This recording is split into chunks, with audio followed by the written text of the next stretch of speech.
Hi folks, it's the Siggy. What I'm going to look at on this video is the Conquests. A fairly new item, very exciting. It does decimate your troops though. I've not actually been on our Conquest yet, so what I'm going to do is you're seeing it as I see it. What we'll do is we'll try and talk you through some of the stuff. Before we actually click on Conquest, the most important thing is communication. Communication is key. So go into Tools, Settings, Notifications, and Extended View Chat. That will give us our chat down the bottom here.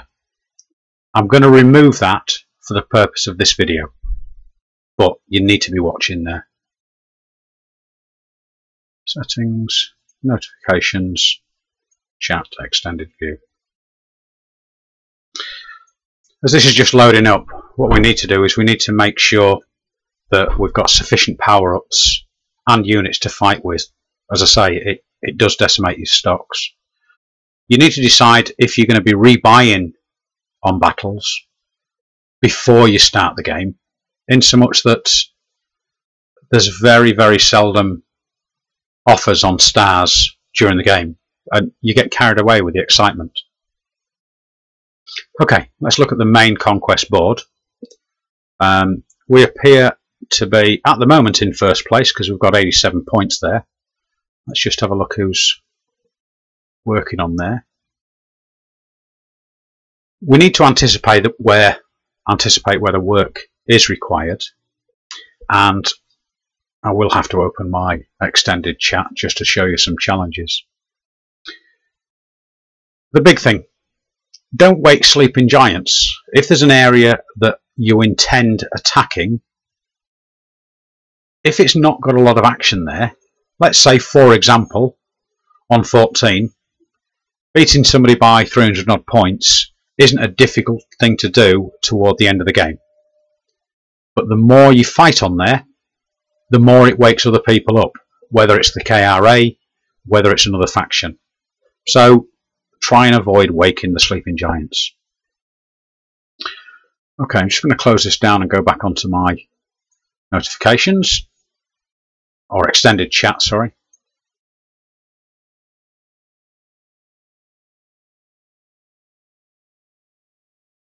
Back onto Conquest. Okay, down the base here, in addition to the chat, what we've got is over on the right hand side we've got our challenges. So let's just click on there. There's generally 4 challenges. Conquer an area with more than 300 control points. Remember, that's not one of your own areas. You can't just defend somewhere. You've got to attack somewhere that's either neutral or owned by somebody else. Taking 2 areas in one turn is hopefully the minimum we're going to be doing again. The Collector. This gives the highest rewards of 14 extra, saying own the areas with the highest scores.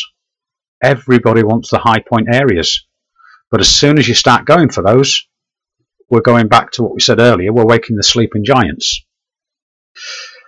And the final one here, my precious, keep an area for 2 consecutive turns. This can't be used on the first round because you don't have... Oh, I beg your pardon. No, I've got that confused with one that previously used to be on. Excuse me. Okay, let's take these challenges off. As we look on here, we can see that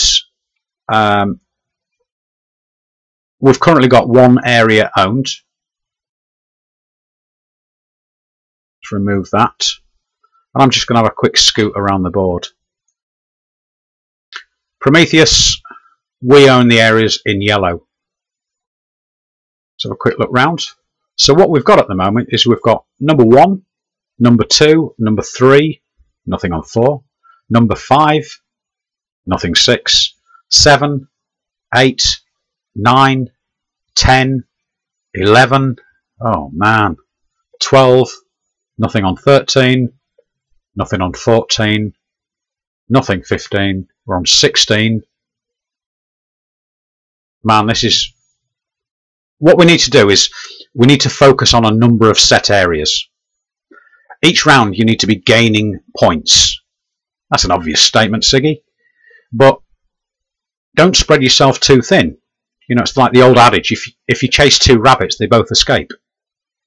We are currently going for 1, 2, 3, 4, 5, 6, 7, 8, 9, 10, 11 areas out of 18. There's 4 other teams on here, including the KRA. To gain 11 areas is a big feat, unless you've got all your faction working together. To hold them, or defend them on the next round, is extremely difficult. So what we want to do is each round, as I say, just gain points, not try and take over the whole map. When we start off on the first round, or the first attacks on a new round, make sure that you get the faction to agree that you're all going to go for one particular place. If we do, it means that every time we attack, our streak bonus goes up. If we don't lose an attack, which we shouldn't be doing, this can result in quite a hefty score for a lot less boots. Right, what else can I tell you? That's about it, really. Don't try and do too much. Stick to the areas. Communicate with the people who's in charge. Although I'm one of the generals within our faction, it's not necessarily me that runs the conquests. I've got enough things to do. Stumpy is one of our guys that runs it. There are a few others as well. Again, we have the advantage that we've got American players, we've got European players. So the way it sort of pans out is that we've always got somebody online at any one time.